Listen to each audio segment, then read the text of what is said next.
Hello students, मैं सत्ता sir स्वागत है आप सभी का बहुत बहुत हमारे यूट्यूब चैनल पे। तो स्टूडेंट्स, आज के इस वीडियो में हम कक्षा 9वीं गणित क्लास 9 मैथमेटिक्स की जो एनसीईआरटी सिलेबस के अकॉर्डिंग हम चैप्टर नंबर 2 है हमारे पास बहुपद पॉलिनोमियल्स। इसकी हम एक्सरसाइज 2.2 यानी प्रश्नावली 2.2 को सॉल्व करने वाले हैं। तो स्टूडेंट्स, आज के इस वीडियो में हम प्रश्नावली 2.2 के सवाल देखेंगे और आपको बहुत अच्छा लगने वाला है, बहुत अच्छे से आपको इसमें समझ में भी आएगा। स्टूडेंट्स, बहुत ही अच्छे और बहुत ही आसान विधि से हम इसको समझाने वाले हैं। तो चलिए वीडियो को शुरू करते हैं, ज़्यादा देर नहीं करते हैं। तो स्टूडेंट्स, बस इतना कहेंगे कि यदि आप हमारे चैनल को पहली बार विजिट कर रहे हैं तो चैनल को सब्सक्राइब जरूर कर लें और बेल आइकन दबाएं ताकि आसानी से हमारे वीडियो आप तक पहुंच सकें और आप बहुत अच्छे से मैथमेटिक्स की तैयारी कर सकें। तो चलिए स्टूडेंट्स, जैसे कि हमने कहा कि हम प्रश्नावली 2.2 का कर रहे हैं। पहला सवाल स्टूडेंट्स, पहला सवाल क्या कह रहा है कि निम्नलिखित पर बहुपद के मान ज्ञात कीजिए। यानी यहां पर दिया है, पहला पॉइंट दिया है कि भाई x इज इक्वल टू 0 यानी x बराबर 0 पर इस बहुपद का मान क्या होगा ये बताना है। x बराबर -1 पे क्या होगा और x बराबर 2 पे। तो ये बहुत आसान सवाल है स्टूडेंट। सबसे पहले हम इसका एक प्रॉपर तरीका होता है सॉल्व करने का। सबसे पहले हमको दिया गया बहुपद लिख लेंगे हम। जब बहुपद दिया गया बहुपद है ना स्टूडेंट्स, जब बहुपद कुछ नहीं लिखा है तो आप चाहो तो उसको p चर यहाँ पर क्या इस्तेमाल किया गया x, तो इसको आप px लिख सकते हैं। पॉलिनोमियल ऑफ x यानी बहुपद काहे का है x का, इज इक्वल टू, और ये हमारे पास है 5x minus 4x square plus 3। ये हमको बहुपद दिया गया है। अब स्टूडेंट्स, पहले नंबर में उन्होंने कहा है कि हमको x बराबर 0 पर निकालना है ना। पहला वाला सवाल पहले का, ठीक है। तो x बराबर 0 पर है ना, x बराबर 0 पर मतलब p x की जगह पे आपको क्या रखना है, 0 रखना है स्टूडेंट। जैसे हम 0 रखेंगे तो जहां जहां x आया है वहां आप 0 रख दीजिए। तो 5 यहाँ पर x की जगह में 0 आ गया और यहाँ -4 था तो -4 लिखेंगे और x की जगह में 0 का स्क्वायर हो जाएगा +3। अब स्टूडेंट, हम जानते हैं कि 0 में किसी का भी मल्टीप्लाई करेंगे 0 आ जाएगा, माइनस 0 का स्क्वायर करेंगे 0 हुआ और 0 का 4 में मल्टीप्लाई करेंगे तो ये भी 0 हो जाएगा, प्लस क्या हो गया 3 यानी इज इक्वल टू 3। यानी P0 x बराबर 0 पर पॉलिनोमियल्स का मान यानी बहुपद का मान क्या आया, 3 आ गया है। ठीक है, चलिए इसी तरीके से दूसरे सवाल में हमको x बराबर क्या रखना है स्टूडेंट, -1 है ना। x बराबर -1 पर p-1 की जो वैल्यू होगी वो क्या होगी देख लेते हैं। यानी इस बहुपद में हम जहां पर x आया है वहां पर हम -1 रखेंगे। ठीक है, चलिए तो ये है 5, ये 5 x की जगह में हम रखेंगे -1 -4 x की जगह में रखेंगे -1 का स्क्वायर +3। यानी जहां जहां x आया है वहां वहां हम x की वैल्यू -1 रखेंगे। ठीक है, अब 5 का -1 में मल्टीप्लाई कीजिए तो 5 एकम 5 और प्लस माइनस माइनस, ठीक है, -4 1 का स्क्वायर करेंगे तो ये हो जाएगा माइनस माइनस प्लस हो जाएगा क्योंकि सम घात है तो 1 -1 का वर्ग 1 हो जाएगा और 1 का गुणा हम 4 में करेंगे तो ये 4 आएगा +3। अब -5 और -4 समान चिन्ह है, माइनस वाले हैं जरूर हैं लेकिन समान है तो इन दोनों को जोड़ दीजिए। तो 5 और 4 कितना हो गया 9 और हमने माइनस वाली संख्या जोड़ी इसलिए -9 हो जाएगा +3। ठीक है, अब ये दोनों चिन्ह यदि दिख रहे हैं हम दोनों संख्या में तो विपरीत मिल रहे हैं चिन्ह, तो इसको घटाना पड़ेगा क्योंकि प्लस और एक माइनस और एक प्लस है। तो 9 में से 3 जाएगा 6 हो जाएगा और बड़ी संख्या के सामने माइनस है इसलिए माइनस लगा देंगे। ठीक है, इसी तरीके से अब बोला है x बराबर 2 पर। ठीक है, यानी तीसरा सवाल जो है ना। अब तीसरे सवाल की यदि हम बात करें तो हमको दिया है बहुपद, दिया क्या है हमको बहुपद में, px इज इक्वल टू हमारे पास है 5x माइनस 4x स्क्वायर +3। अब हमको जो निकालना है वो x बराबर क्या दिया गया है तीसरे सवाल में 2 है ना, 2। यानी x इज इक्वल टू 2 पर बहुपद का मान क्या होगा, तो x इज इक्वल टू 2 पर यानी P2 निकालना है हमको। तो जहां जहां x आया है वहां हम 2 रखेंगे। तो 5 x की जगह में हमने 2 रखा, -4 x की जगह में हमने 2 रखा, उसका स्क्वायर हो जाएगा +3। अब ये हो जाएगा 5 2 जा 10 हो गया यानी 5 दूनी 10 हो गया, -4 2 का वर्ग कितना हो जाएगा 4 धन 3। अब ये हो गया 10 -4 6 कितना हो जाएगा 16 धन 3। अब जोड़ लेते हैं, देखो ये प्लस है ये प्लस है तो दोनों को जोड़ लो पहले प्लस प्लस वाली संख्या को। तो 10 और 3 क्या हो गया 13 और -16। अब ये प्लस और ये माइनस मतलब घटाना पड़ेगा, विपरीत चिन्ह है तो 13 में से 16 यानी 16 में से 13 गया जाएगा 3 और बड़ी संख्या के सामने माइनस है तो यहाँ पर माइनस लगा देंगे। यानी P2 जो है आया वो आया -3 और यही क्या कहलाएगा आंसर। तो इस तरीके से हमारा पहला वाला जो प्रश्न है स्टूडेंट वो सॉल्व हो गया। उम्मीद करता हूँ कि पहला वाला प्रश्न जो हमने सॉल्व किया वो आपको समझ में आ गया होगा। चलिए अब हम प्रश्न क्रमांक 2 देखते हैं। प्रश्न क्रमांक 2 हमारे पास जो है, अब उसमें जो दिया है उसमें लिखा है कि निम्नलिखित बहुपदों में से प्रत्येक बहुपद के लिए P0, P1 और P2 ज्ञात कीजिए। यहां पर Py के रूप में दिया गया है। तो सबसे पहले हम पहले सवाल की बात कर लेते हैं। तो दिया है ना, हमको क्या दिया है कि Py is equal to y square minus y plus 1, ये हमको दिया है। अब हमको सभी के लिए निकालना है, यानी चारों प्रश्न के लिए ये निकालना है। तो ज्ञात करना है, तो सबका कॉमन ही आने वाला है ना। तो ज्ञात करना है, क्या ज्ञात करना है? P0 निकालना है, P1 भी निकालना है और P2 भी निकालना है। ठीक है, तो ये हमको निकालना है। चलिए अब चूंकि हमको Py दिया है, तो जब हम सॉल्व करना शुरू करेंगे तो यहाँ पर हम लिख लेते हैं कि Py इज इक्वल टू दिया है हमको y square minus y plus 1। ठीक है, अब हमको P0 निकालना है, यानी P0 यानी यहाँ y की जगह में क्या आना चाहिए स्टूडेंट? 0। इसका मतलब है कि y बराबर, हम इसको समीकरण 1 दे दीजिए, तो y बराबर हम 0 रख देते हैं। y बराबर 0 रखने पर, है ना, तो क्या आ जाएगा हमारे पास? P0 आ जाएगा। तो P0 बराबर, तो y की जगह में 0 रखेंगे तो ये 0 का वर्ग माइनस 0 प्लस 1, और 0 का वर्ग भी करेंगे तो 0 ही आएगा, और 0 माइनस 0 तो इनको हटा देंगे तो सिर्फ क्या बच रहा है? 1। यानी हमारे पास P0 की वैल्यू क्या आ गई? 1। ये पहला नंबर का हमारा निकल गया। इसी तरीके से दूसरा हमको क्या निकालना है?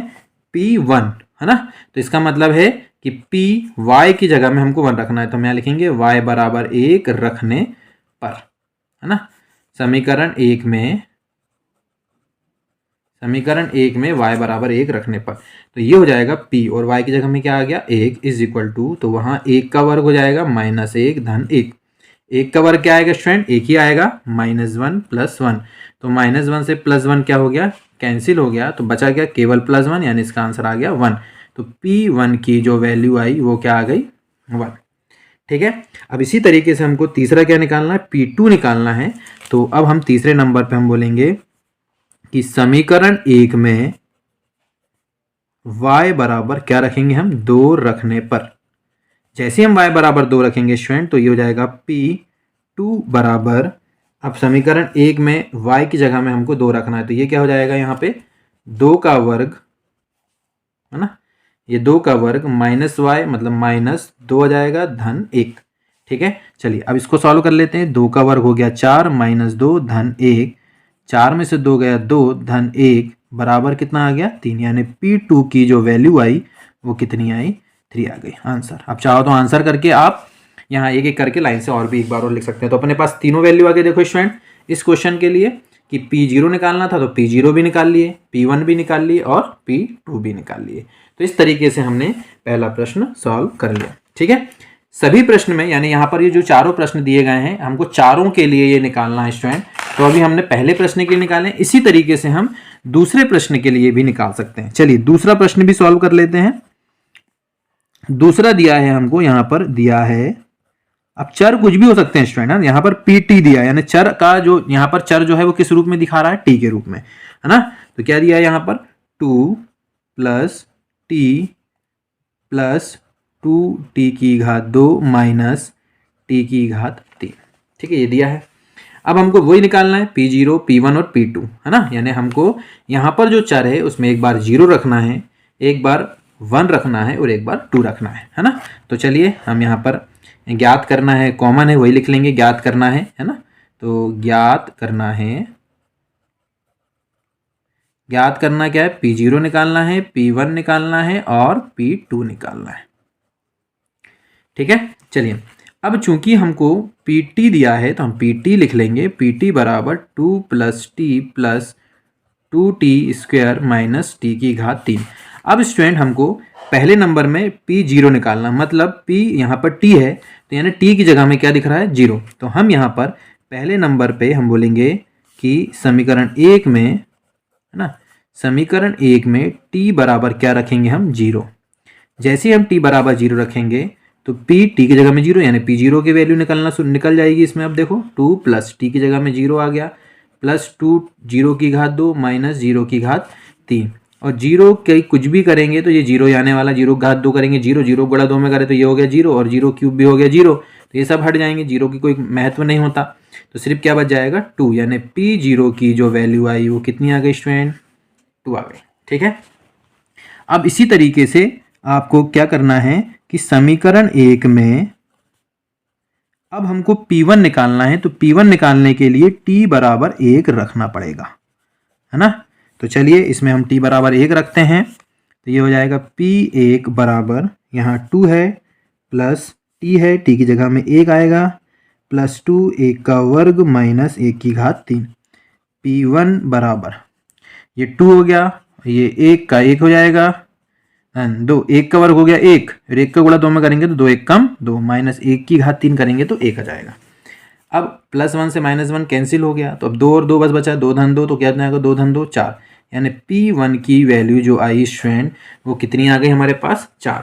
इसी तरीके से तीसरा जो है उसमें हमको समीकरण 1 में, क्योंकि अब हमको P1 की जगह में P2 निकालना है, तो समीकरण 1 में अब हम t बराबर क्या रख देंगे स्टूडेंट 2 रखेंगे। ठीक है, तो P बराबर 2 रख कर अब आप क्या निकालेंगे अपन P2 निकालेंगे, है ना। तो P2 बराबर 2 प्लस t की जगह में 2 रखना है, तो ये 2 हो गया, धन 2 यहाँ पर 2 का वर्ग हो जाएगा, माइनस 2 की घात 3 हो जाएगा। ठीक है, अब क्या करेंगे स्टूडेंट हम, ये 2 तो जैसे का वैसे ही रहेगा, ये 2 भी जैसे का वैसे ही रहेगा, 2 और 2 का वर्ग क्या हो गया 4, माइनस 2 की घात 3 कितना हो जाएगा 2 दूनी 4 दूनी 8। अब ये 2 और 2 कितना हो गया 4, धन ये 4 दूनी कितना हो गया 8, माइनस 8। अब ये आसान लग रहा है कि भाई प्लस 8 माइनस 8 कैंसिल हो जाएगा, तो उसको ही कैंसिल कर दिए, तो P2 की जो वैल्यू आई स्टूडेंट वो कितनी आ गई 4 आ गई, और यही इसका क्या कहलाएगा आंसर। देखिए अब तीनों वैल्यू आ गई, P0 भी आ गई, P1 भी आ गई और P2 भी आ गई। तो इस तरीके से हमने दूसरा प्रश्नावली 2.2 का प्रश्न क्रमांक दूसरे का दूसरा यानी ये वाला हमने सॉल्व कर दिए हैं। तो उम्मीद करते हैं स्टूडेंट्स कि दोनों क्वेश्चन आपको समझ में आ गए होंगे। चलिए एक प्रश्न और इसमें दिया है तीसरा नंबर का, वो भी करते हैं। अब यहाँ पर तीसरा प्रश्न जो दिया है स्टूडेंट, है ना, प्रश्न क्रमांक दूसरे का तीसरा, ठीक है, दिया है हमको यहाँ पर, अब बहुपद यहाँ पर x का दिया है, तो यहाँ दिया है px बराबर x क्यूब। ठीक है, और ज्ञात करना वही कॉमन है, ज्ञात करना है क्या क्या याद करना है, P0 निकालना है, P1 निकालना है और P2 निकालना है। ठीक है, चलिए तो जो दिया है सबसे पहले हम उसको लिख लेते हैं, तो px बराबर x क्यूब हो जाएगा।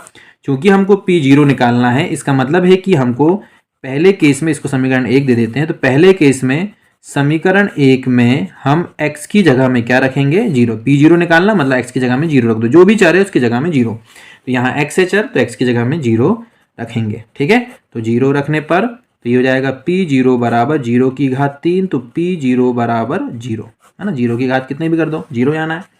अब इसी तरीके से दूसरे कंडीशन यहाँ P1 निकालने के लिए हम समीकरण 1 में P1 निकालने के लिए x की जगह में क्या रखेंगे 1 रखेंगे। ठीक है, तो 1 रखने से P और यहाँ x की जगह में क्या आ गया 1 बराबर, यहाँ भी x की जगह में आ गया 1, तो 1 की पावर 3 हो जाएगा ये, तो P1 बराबर 1 क्यूब, है ना, x की 1 की घात 3, तो 1 की घात कितना भी करो 1 ही आने वाला है, तो P1 बराबर क्या आ जाएगा 1 आ जाएगा। ठीक है, अब इसी तरीके से तीसरी कंडीशन जो है हमारे पास वो हमको P2 निकालना है। इसका मतलब ये हुआ कि अब हम समीकरण 1 में x की जगह में 2 रखेंगे, है ना, क्योंकि P2 निकालना है, तो P2 निकालने के लिए x की जगह में हम 2 रख देंगे। अब जहाँ जहाँ x आया है वहाँ 2 रखेंगे, तो यहाँ तो 1 की जगह x है, तो यहाँ 2 की घात हम 3 लिख देंगे, तो P2 बराबर 2 की घात 3 क्या हो जाएगा 2 दूनी 4 दूनी 8, ये होगा 3 बार 2 2 गुणित 2 गुणित 2।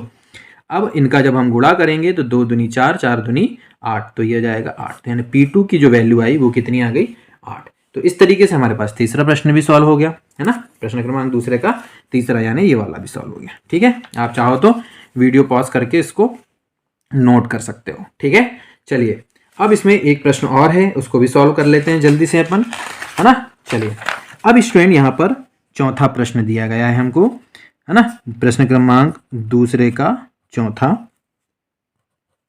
तो दिया है, अब हमको जो दिया है वो दिया है Px ही दिया है यहाँ भी, तो यहाँ भी चर x ही है, x-1 और ये है x+1। ठीक है, ज्ञात क्या करना है वो आप लिख लीजिए। तो इसको हम समीकरण नंबर 1 देंगे। अब हमको पहली कंडीशन में क्या निकालना है, P0 निकालना है। तो हम समीकरण 1 में पहली कंडीशन, समीकरण 1 में x बराबर क्या रखेंगे, 0 रखने पर, है ना। क्योंकि हमको P0 निकालना था तो x की जगह में हम क्या रखेंगे, पहले 0। तो P0 बराबर जहाँ x आया है वहाँ 0 रख दीजिए, है ना। तो यहाँ x की जगह में 0 -1 हो गया, यहाँ भी x की जगह में 0 रखेंगे तो 0 + 1 हो जाएगा। अब 0 - 1 ये हो गया -1 और 0 + 1 ये हो गया 1।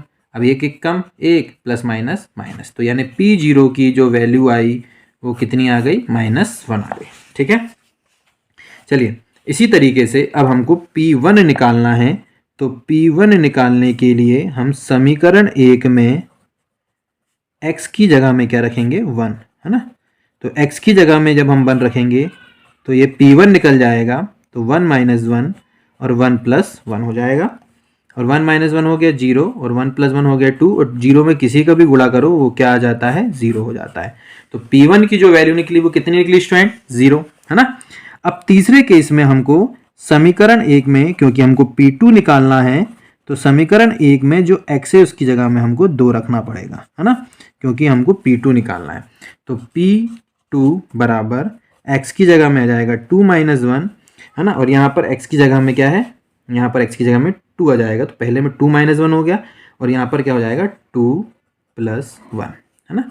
अब 2 में से 1 गया, हो गया 1 और 2 में 2 धन 1 हो गया 3 और ये हो जाएगा 3 1 कम 3, यानी P2 की जो वैल्यू आ गई वो क्या आ गई, 3 आ गई। इस तरीके से हमने तीनों मान निकाल लिए, P0 भी निकाल लिया, P1 भी निकाल लिया और P2 भी निकाल लिया। तो स्टूडेंट्स मुझे उम्मीद है कि आपको ये इस वीडियो के माध्यम से प्रश्न क्रमांक 1 और प्रश्न क्रमांक 1 के अंदर जो 3 थे वो तीनों हमने सवाल करा दिए। इसी तरीके से प्रश्न क्रमांक 2 जिसमें ये 4 सवाल दिए गए हैं, हमने इस वीडियो के माध्यम से 4 सवाल सॉल्व कराए हैं। उम्मीद करते हैं कि इस वीडियो के माध्यम से आपको ये प्रश्न क्रमांक 1 और प्रश्न क्रमांक 2 के सभी सवाल समझ में आ गए होंगे। यदि आपको वीडियो अच्छा लगा हो तो वीडियो को लाइक जरूर कीजिए, चैनल को सब्सक्राइब कीजिए और दोस्तों के साथ शेयर कीजिए। फिर मिलेंगे अगले वीडियो में अगले क्वेश्चन के साथ, जो कि तीसरा और चौथा है, तो हम ये अगले वीडियो में सॉल्व कराएंगे।